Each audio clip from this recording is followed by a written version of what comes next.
Coucou les amis, j'espère que vous allez bien. On se retrouve aujourd'hui pour parler des travaux à effectuer au mois de juillet. Juillet déjà, oui, donc ça passe assez vite.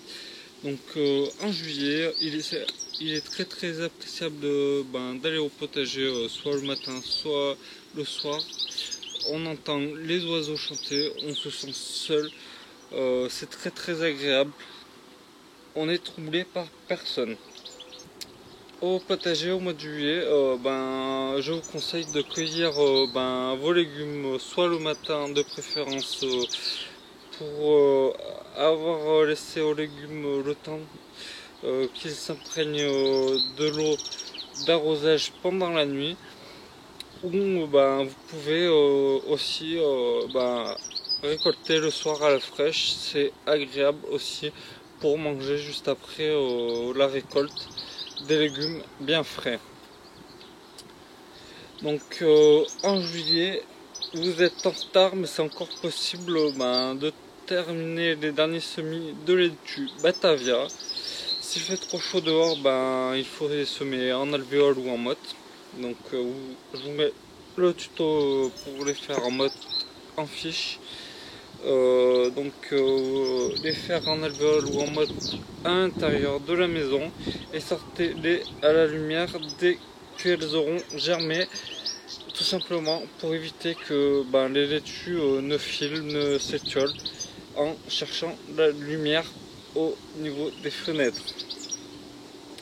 Après, au mois de juillet, terminez les derniers semis de haricots, à moins que vous n'habitiez dans une région où le climat vous permet de récolter assez tard, fin octobre par exemple. C'est préférable pour ceux qui sont dans le sud de la France. Vous pouvez encore semer au mois de juillet. Après, au mois de juillet, c'est le moment tout simplement de faire les premières récoltes de saison. Donc tout ce qui est tomates, haricots verts, choux plantés au printemps, courgettes, pommes de terre nouvelles, aussi les petites betteraves, les premiers concombres. Récolter aussi les premiers oignons frais, blancs ou rouges, sans aucun souci.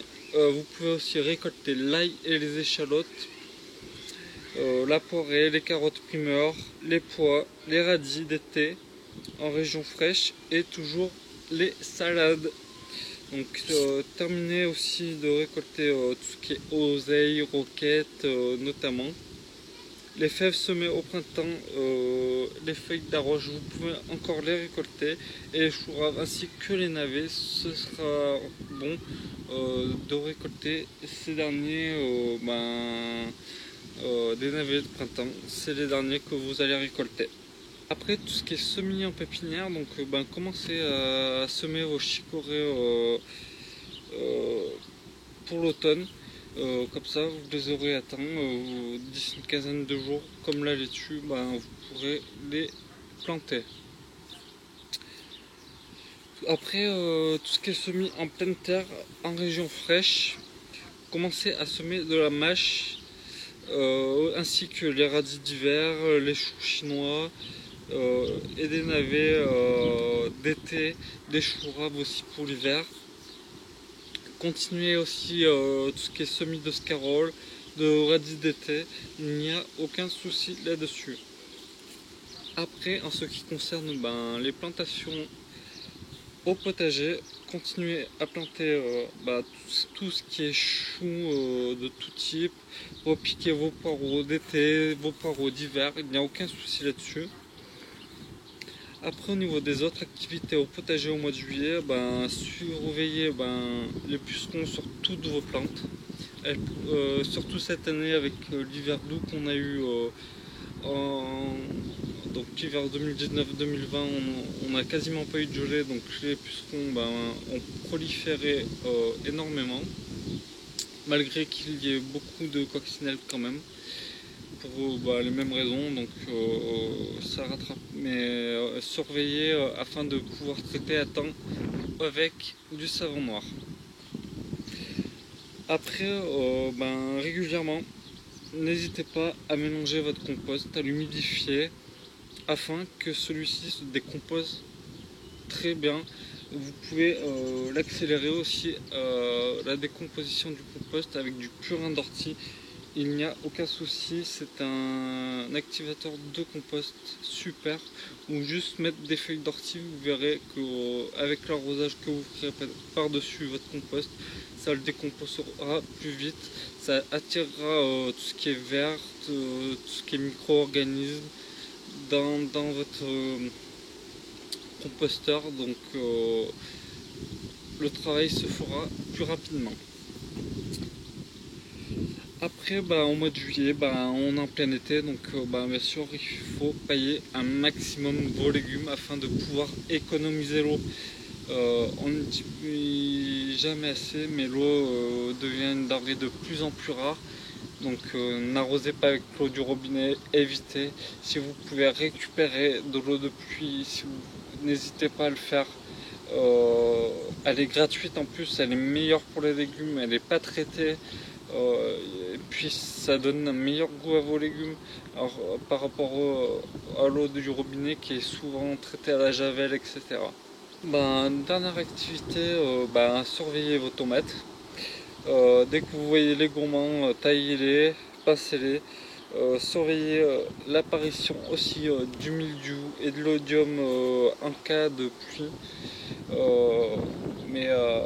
N'hésitez pas à faire un traitement préventif avec si vous voyez tout simplement qu'il va y avoir une longue période pluvieuse et fraîche, n'hésitez pas à faire un traitement préventif avec du bicarbonate alimentaire mélangé avec du savon noir.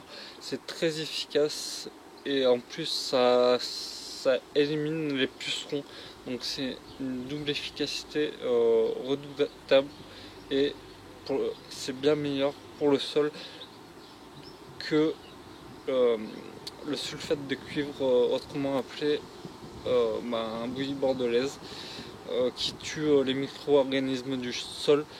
Les champignons qui créent l'humus, ça les tue, donc ça tue votre sol.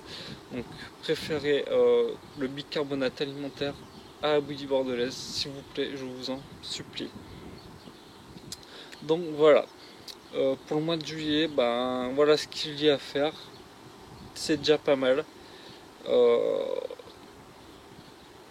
En plus, vous verrez que en juillet, en août, on en parlera à la fin du mois de juillet, mais c'est des saisons où il y a beaucoup de récoltes et où on se fait le plus plaisir. C'est la période où les potagers sont les plus beaux esthétiquement aussi, donc c'est que du bonheur.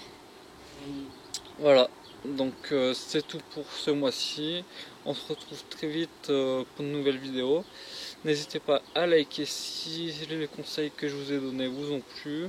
Si vous n'êtes pas abonné, abonnez-vous. Et puis si vous avez des commentaires à faire, n'hésitez pas à le faire. Je vous dis à très vite. Ciao les amis.